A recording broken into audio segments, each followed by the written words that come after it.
If you're a man in his 50s, there's probably one part of your body that deserves more attention that you may well be giving it.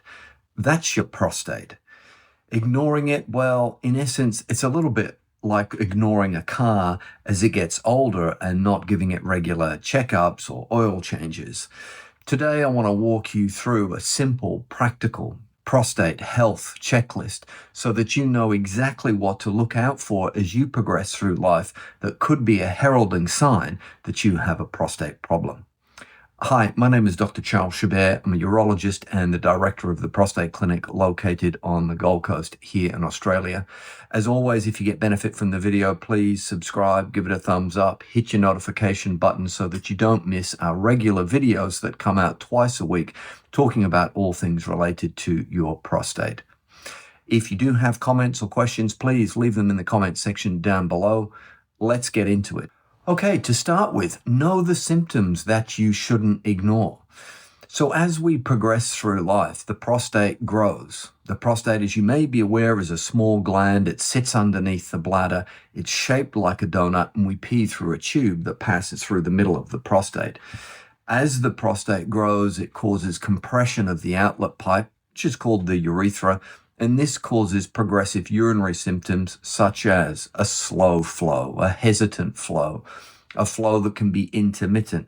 And with time, men notice that they get up more frequently at night and can even rush to the toilet, ultimately getting caught short before they make it there. These are signs of obstruction to your bladder that can most commonly be caused by an enlargement of the prostate, but sometimes can also be caused by an abnormal growth or prostate cancer. We digress from the video from a second, but if you'd like to be part of our growing community, please follow the link in the comment section down below and sign up to our free newsletter that comes out on a weekly basis, keeping you up to date with all aspects related to prostate health and various treatments that are available for men. Now back to the video. Okay, secondly, get a PSA test. And now a PSA stands for prostate-specific antigen. It is a chemical that's produced by the prostate, and we do a blood test that measures this value in your bloodstream, and it's this value that gives us an idea of your risk of having prostate cancer. Now, it's important to know what your value is. I see many men in my experience as a urologist for the last 20 years, when I talk to them about their PSA test, they simply tell me that the PSA is normal. It's important to be aware that our understanding of PSA has evolved significantly over the last couple of decades. And although without doubt it's not a perfect test, the way that we interpret it has evolved with time. To give you an idea, in current terms in Australia, we define a PSA in men who are less than 70 as normal if it's less than 3. But it's important to be aware that the median value for men in their 60s is 1.2, and the median value for a man in his 50s is 0.9. So know your value, know the relationship to the median, and plot your PSA when you have it done regularly with your GP so you can assess the rate of change of a PSA too. Be aware that a normal rate of change is around 0.3 per year, and we start getting a little bit more suspicious or paying a bit more attention if that value changes by 0.7 or 0.8 per year. Number 3 on the checklist, know your family history. Prostate cancer, crudely speaking, will affect around 1 in 6 to 1 in 7 men in their lifetime. That risk is significantly increased if men have a family history of prostate cancer. So ask your father, ask a brother, ask an uncle, a grandfather, if they're around, if you know them, but know your family history, as this can affect your lifetime risk of developing the disease.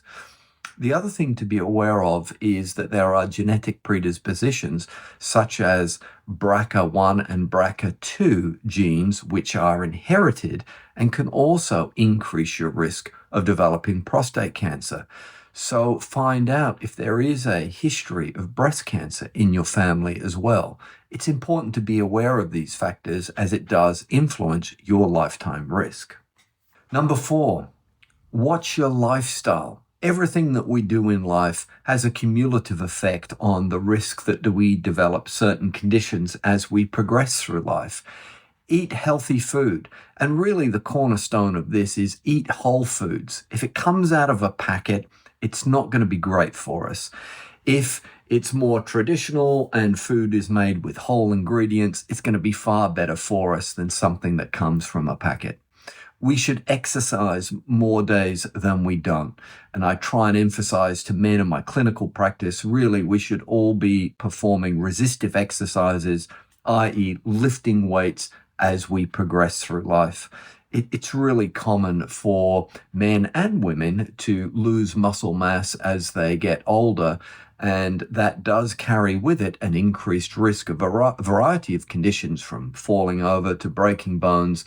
But also we can protect ourselves in terms of sugar balance and cholesterol balance, and preventing ourselves from developing malignancies the larger our skeletal muscle mass is. More muscle is better for us as we progress through life.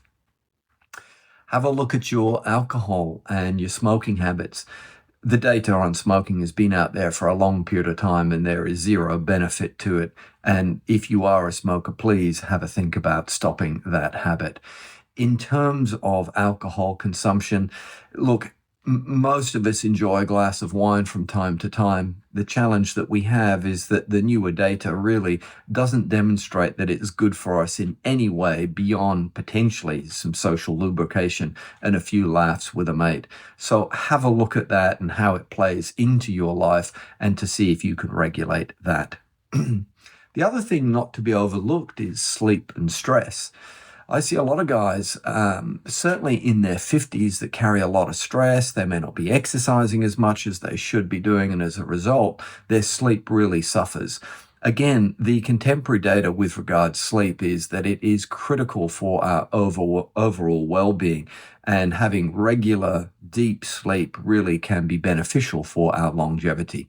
Have a look at these lifestyle factors and see where you can make a difference in your life. Number 5 is to be open and to have a discussion with your local doctor about sexual function. You know, the prostate is part of the male reproductive system, and it is critical and integral, really, in the process of orgasm. And the majority of the fluid that a man emits when he has an orgasm comes from his prostate.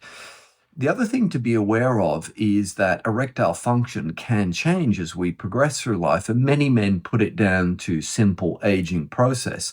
It's important to be aware, though, that changes in erectile function can actually be the canary in the coal mine when it comes to heralding the potential for developing vascular disease. Now, vascular disease, or hardening of the arteries, the technical term is atherosclerosis. And really, when men start to notice, for example, that they are waking up less often with erections, or their erections may be not as hard or as durable as they used to be, it can be a sign of more widespread changes in their blood vessels. And so if you are noticing changes with erectile function, please have a chat to your local doctor, and he or she can talk to you about your vascular risk factors, such as where's your sugar control, how's your cholesterol, your blood pressure, how's your weight been, are you gaining extra pounds or kilos, are you doing as much exercise as you once were. All of these things play a central role in your overall well-being and longevity. So please, if you're noticing changes, have that discussion with your doctor. Number 6 is know your options when it comes to BPH, or a swollen prostate. Many men that I see simply accept that they have a slower flow and it's a bit more annoying getting up 2, 3, 4 times at night. The old paradigm of either having a tablet to manage your urinary symptoms or having the TURP or Rebor operation really is a historical precedent. And now there are multiple treatment options, and obviously the availability of those treatment options will depend on which region you are in. But there are lots of options that men have available to them now to manage urinary symptoms. You don't need to put up with it unless that is your choice, and you do have options beyond simply medication and surgery. Please have a chat to your local doctor or your urologist about what may be suitable for you. So to summarize, be aware of those factors in the checklist. I think the most important thing is don't suffer in silence. If you have questions, if things are evolving, please touch base with your local doctor and have that discussion. If you'd like to know more about your prostate, please have a look at this video or potentially have a look at this video. Until the next time, take care of your prostate.